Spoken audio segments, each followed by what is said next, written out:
सावली बारच्या बाबतीत अर्धवट वकील अनिल परब यांच्याकडून हेतुपुरस्सर बातम्या देऊन सातत्याने मीडियामध्ये आमची बदनामी करण्याचं कट कारस्थान चालू आहे. नामदार योगेशदादा कदम यांची काहीही चूक नसताना त्यांचा राजीनामा मागणारे तुम्ही कोण? आम्ही कोणाचेही संसार उद्ध्वस्त केलेले नाहीत, उलट लोकांचे संसार बसवण्याचं काम आम्ही केलंय. अनिल परब लोकांची दिशाभूल करत आहेत.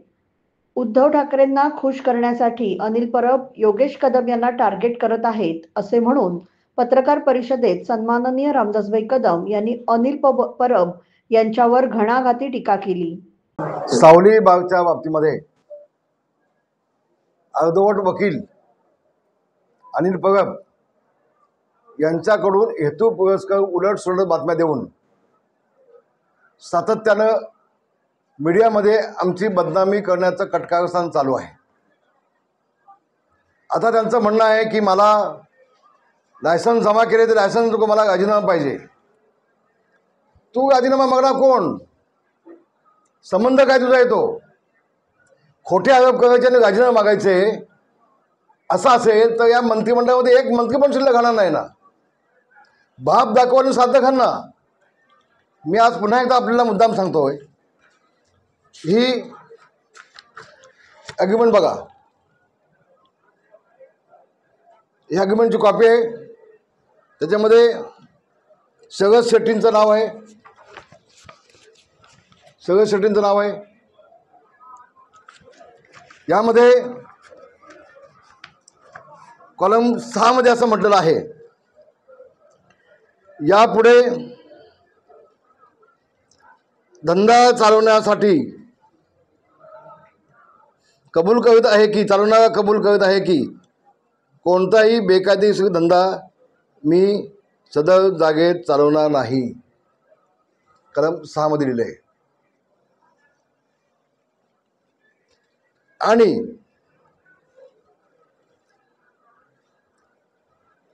केवळ यामध्ये दिलेल्या नुसार हॉटेलचा धंदा सदर जागेतून मी चालवीन आणि कोणतीही शर्त या करारनाम्यातील ज्याचे उल्लंघन धंदा होईल असं मी करणार नाही, असं कलम 6 मध्ये त्यांनी म्हटलेलं आहे. चष्मा घेऊन माझा. कलम 7 मध्ये त्यांनी म्हटलं आहे, धंदा चालवणार येथे मालक यांना हमी देत आहेत की सर्व कृत्ये कोणतीही जी केलेली असतील, फौजदारी किंवा दिवाणी कायदेशीर कारवाई, दंड आणि इतर दावे धंदा चालविताना जर कोणतेही केले गेलं कोणत्याही अधिकाऱ्याकडून तर त्याला धंदा चालवणारे हे जबाबदार असतील. धंदा चालवणारे हे जबाबदार असतील आणि ग्राहक यांना कोणतेही मालक यांना कोणतीही जबाबदारी देणार नाही किंवा कोणतेही मालकाची जबाबदारी राहणार नाही. याला पूर्णपणे जबाबदार धंदा चालवणारा असेल. कलम 6 आणि 7 मध्ये स्पष्ट म्हटलेलं आहे. आणि असं असताना ज्यावेळेला पोलिसांनी कारवाई केली आणि स्पष्ट झालं की त्यामध्ये ऑर्केस्ट्रा फक्त नसून अन्य काही गोष्टी तिथे आढळल्या, त्यावेळेला आम्ही तात्काळ त्याला त्या हॉटेलमधून बाहेर काढला, त्याला टर्मिनेट नोटीस दिली.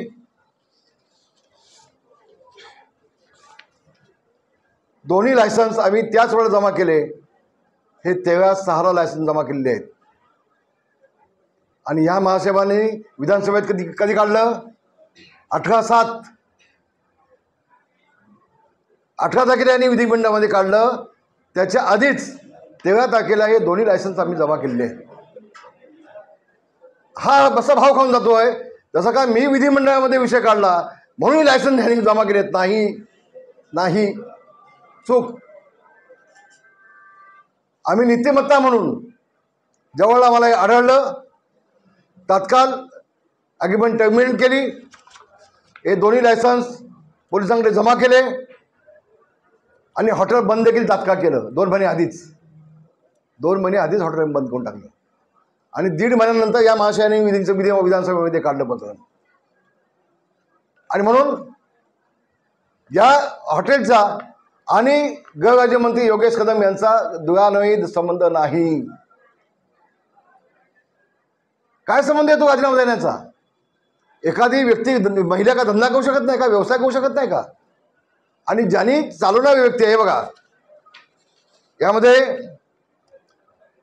Of skin dance in hotel 2016चे ॲक्टमध्ये कलम 8 मध्ये स्पष्ट म्हटलेलं आहे. कलम 8 मध्ये स्पष्ट म्हटलेलं आहे नियम 16 मध्ये की जी व्यक्ती जो इसम सदा हॉटेल चालवित असेल पूर्णपणे जबाबदारी त्याचीच असेल, असं नियम 8 मध्ये स्पष्ट म्हटलेलं आहे. आणि हे महाशय हे दारूचा ॲक्ट सांगतायत, ते मुंबई ॲक्ट सांगतायत, ते महाशय दिशाभूल करत आहेत आपल्या सगळ्यांची. आणि म्हणून मी आपल्याला एवढंच सांगेन की पुन्हा पुन्हा पुन्हा पुन्हा तेच विषय येत आहेत. तुम्ही लायसन्स जमा केले, लायसन्स जमा केले. आम्ही जमा केलेले पहिल्या पत्रकार परिषदेमध्ये मी सांगितलं, पहिल्याच प्रेसमध्ये मी सांगितलं. मला पुन्हा पुन्हा मुंबईतून सगळे फोन येत आहेत, अनिल बघ मासे म्हणतायत. कोण अनिल बघ? अनिल बघ हा देव आहे का? भगवान आहे का? जो नियमबाह्यपणे विधिमंडळामध्ये हा विषय काढतो, नियमाच्या बाहेर जाऊन काढतो, एखाद्या सदस्याला नोटीस 35ची नोटीस न देता हा विषय काढतो. आम्ही आता विधानसभा अध्यक्षांना पत्र दिलंय की नियमबाह्यपणे त्यांनी विधिमंडळामध्ये केलेले आरोप हे पटलावरून तात्काळ काढून टाकावेत. यांनी 35ची नोटीस दिली नव्हती. आणि ज्याच्यावरती आपण आरोप करतो तो जर सदस्य सभागृहात नसेल तर त्याच्यावरती आरोप करता येत नाहीत. आणि म्हणून बेकायदेशीरपणे या अर्धवट वकिलांनी जे आरोप केलेत ते सभागृहाच्या पटलातून तात्काळ काढून टाकावं म्हणून आम्ही सन्माननीय अध्यक्ष सभापतींना अर्ज दिलेला आहे, पत्र दिलेलं आहे. अजून अध्यक्ष महोदय मुंबईला आले नाहीत. ते आल्यानंतर पुढचा योग्य निर्णय होईल, पुढचा योग्य निर्णय होईल. पण एक गोष्ट मी आपल्याला सांगतो, या गोष्टीचा कुठंही आम्ही पाठिंबा दिलेला नाही. आम्ही आत्तापर्यंत स्वच्छपणे जगलोय.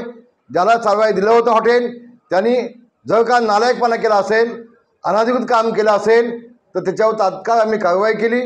लायसन रद्द करून टाकले, त्याला बाहेर काढून टाकला. आणि या मंत्र्यांचा त्याशी या घटनेशी काडीचाही संबंध येत नाही, राजीनाम्याचा संबंध येत नाही. ह्याला राजीनामा हवेत म्हणून तुम्ही द्या. अरे वा, काय खाऊ आहे का? का मंत्रीपद असंच मिळतात का? तर तुमच्या नशिबात नाहीत. पण इतक्या संघर्षानं ज्यांनी आमदारकी पुन्हा तुम्ही प्रयत्न केलेत. योगेश कदमांना पाडण्यासाठी उद्धव ठाकरे आणि अनिल परब यांनी जंग पछाडले. असं असताना देखील ते निवडून आलेत. आणि फक्त आपण पाहतोय मागच्या 4 वर्षापासून फक्त उद्धव ठाकरे आणि अनिल परब हे फक्त योगेश कदमालाच टार्गेट करत आहेत. विधानमंडळामध्ये गेल्यापासून पहिल्या दिवसापासून अनिल परब हे फक्त योगेश कदम यांना टार्गेट करत आहेत उद्धव ठाकरेला खुश करण्यासाठी. आणि मी एवढंच सांगेन, उद्धव ठाकरे असू देत, अनिल परब असू देत, तुमची स्वप्न कधीच साकार होणार नाहीत. कावळ्याच्या ओरडण्यानं कोण त्याची दखल घेत नाही. तर त्यांनी किती कावकाव केलं, आम्ही याची दखल घेत नाही. आम्ही आणखी अधिक जोमानं काम करणार. योगेश कदम आणखी जोमानं काम करणार. जनसेवा ही सेवा या माध्यमातून जे काम गेल्या अनेक वर्षापासून आमचं चाललं आहे त्यामध्ये कुठेही आम्ही थांबणार नाही. कुणी वंदा कुणी नंदा, जनसेवा हाच आमचा धंदा. याच माध्यमातून भविष्यामध्ये पुन्हा आम्ही आमच्या कामाची सेवेची जनसेवेची वाटचाल चालू आहे. आम्ही डान्स बार सारखे धंदे आम्ही कधी केलेले नाहीत, त्याला पाठिंबा कधी दिलेला नाही. आम्ही लोकांचे संसार कधी उद्ध्वस्त केले नाही. आम्ही लोकांचे संसार बसवण्याचं काम आतापर्यंत केलं आहे. एवढंच मी आपल्या सगळ्यांना सांगेन, आपल्या माध्यमातून महाराष्ट्राला सांगेन.